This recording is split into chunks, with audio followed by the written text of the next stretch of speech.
Hi friends, ಪ್ರಭಾಪಾರ ರೆಸಿಪಿಗೆ ಸ್ವಾಗತ. ಹಣ್ಣು ಮತ್ತೆ ಕಡಲೆ ಬೀಜದ ಪುಡಿ ಹಾಕಿರೋಂಥ ಚಿತ್ರಾನ್ನ. ಈಗ ಆಗ್ಲೇ ಪಾತ್ರೆನ ಇಟ್ಬಿಟ್ಟಿದ್ದೀನಿ ಸ್ಟವ್ ಮೇಲೆ. 3 ಟೀ ಸ್ಪೂನ್ ಅಷ್ಟು ಎಣ್ಣೆ ಹಾಕೊಳ್ತಾ ಇದ್ದೀನಿ. ಒಂದಷ್ಟು ಕಡಲೆಬೇಳೆ, 1 ಟೀ ಸ್ಪೂನ್ ಅಷ್ಟು ಸಾಸಿವೆ ಹಾಕೊಂಡು ಚೆನ್ನಾಗಿ ಫ್ರೈ ಮಾಡಬೇಕು.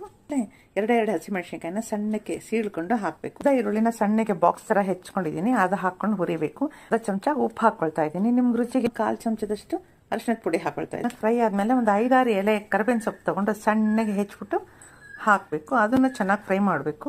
ಇಲ್ಲಿ 1-2 ಟೀ ಸ್ಪೂನ್ ಅಷ್ಟು ಹುಣಸೆ ಗೊಜ್ಜನ್ನ ರೆಡಿ ಮಾಡಿ ಇಟ್ಕೊಂಡಿದ್ದೀನಿ, ಅದನ್ನ ಹಾಕೊಂಡು ಚೆನ್ನಾಗಿ ಫ್ರೈ ಮಾಡಬೇಕು. ಚಮಚದಷ್ಟು ಬೆಲ್ಲದ ಪುಡಿ ಹಾಕೊಳ್ಳೋಣ. ಫ್ರೈ ಆದ್ಮೇಲೆ ಮುಚ್ಚಳ ಮುಚ್ಚಿ ಬಿಸಿ ಅನ್ನ ಅದ್ರ ಮೇಲೆ ಹಾಕ್ಬಿಡೋಣ. ಅನ್ನ ಹಾಕಿದ್ಮೇಲೆ ಮತ್ತೆ ಮುಚ್ಚಳ ಮುಚ್ಚಿಟ್ಬಿಡ್ಬೇಕು, ಕೆಸ್ಕಕ್ಕೆ ಹೋಗ್ಬಾರ್ದು. ಎಣ್ಣೆ ಎಲ್ಲ ಅನ್ನ ಹೀರ್ಕೊಂಡ್ಬಿಡುತ್ತೆ. ಈಗ 2 ನಿಮಿಷ ಮಿಕ್ಸ್ ಆಗೋ ಥರ, ಗೊಜ್ಜೆಲ್ಲ ಸ್ವಲ್ಪನೇ ಎಲ್ಲೂ ಉಳಿದೇ ಇರೋ ಥರ ಚೆನ್ನಾಗನ್ನ ಮಿಕ್ಸ್ ಮಾಡ್ಕೊಳ್ಳೋಣ. ಈಗ ಹುರಿದು ಪುಡಿ ಮಾಡ್ಕೊಂಡಿರೋಂಥ ಕಡಲೆ ಬೀಜ, ಅಂದರೆ ಸರಿಯಾಗಿ ಮಾಡ್ಕೊಂಡಿರ್ಬೇಕು. ತುಂಬ ನಾವು ಯೂಶಲ್ ಆಗಿ ಚಿತ್ರಾನ್ನದ ಮೇಲೆ